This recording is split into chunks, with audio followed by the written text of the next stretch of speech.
gulf between my 12-year-old self and my little brother's existence becomes wider every day. A chasm separating two entirely different epochs. It's a surreal realization, watching him inhabit a reality so utterly foreign to the one I navigated barely 4 years ago. His recent 12th birthday was an event marked by an almost embarrassing opulence. My parents, beaming oblivious, presented him with the latest iteration of the ubiquitous smartphone. An iPhone, top of the line, boasting the superlative camera, the maximum storage capacity, the complete uncompromised premium experience. I watched the presentation, a hollow ache of disbelief tightening my chest. 12. Hold on, I finally managed, the words tasting like dust. When I was 12, my phone was a flip phone, and not even a decent one. It was one of those bargain bin brothers that struggled to send a coherent text message. My mother dismissed my observation with an airy wave of her hand. Times have changed, darling. Things are different now. Different?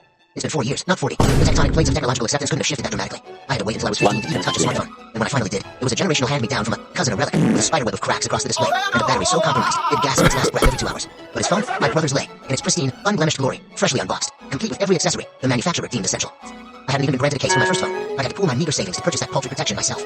Yet, for him, the premium package was apparently a birthright. I couldn't help but wade into the waters of mild protest. Isn't he a little young for this kind of device? I asked, gesturing toward the gleaming rectangle in his hand. My father met my gaze, a baffling expression of pragmatic concern on his face. He needs it for school, he stated simply. For school? The absurdity of it made me almost laugh. I navigated middle school with a blunt pencil and a battered scientific calculator. What educational imperative demands a cutting-edge smartphone?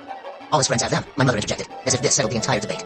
All his friends. They're 12. When I was 12, my friends and I were experts in crafting imaginary weapons from discarded sticks. Our main social arena, the cracked asphalt of the school parking lot. The true moment of disparity, however, arrived 3 days later. He dropped the magnificent device, not onto the brutal, unforgiving concrete, but onto the soft, forgiving weave of the living room carpet. Still, a gasp escaped him. He snatched it up, eyes wide with genuine panic, meticulously inspecting the screen for any hairline fracture. It was fine. And my parents' immediate response? They raced out and returned with an impenetrable military-grade protective case, a tempered glass screen shield, the full, uncompromising armor. The instant remedy. I remembered my own clumsy mistakes. When my low-grade phone suffered its first tumble, the response was a stern lecture. You need to be more careful. That repair or replacement is coming out of your allowance. The irony was the sharpest sting of all.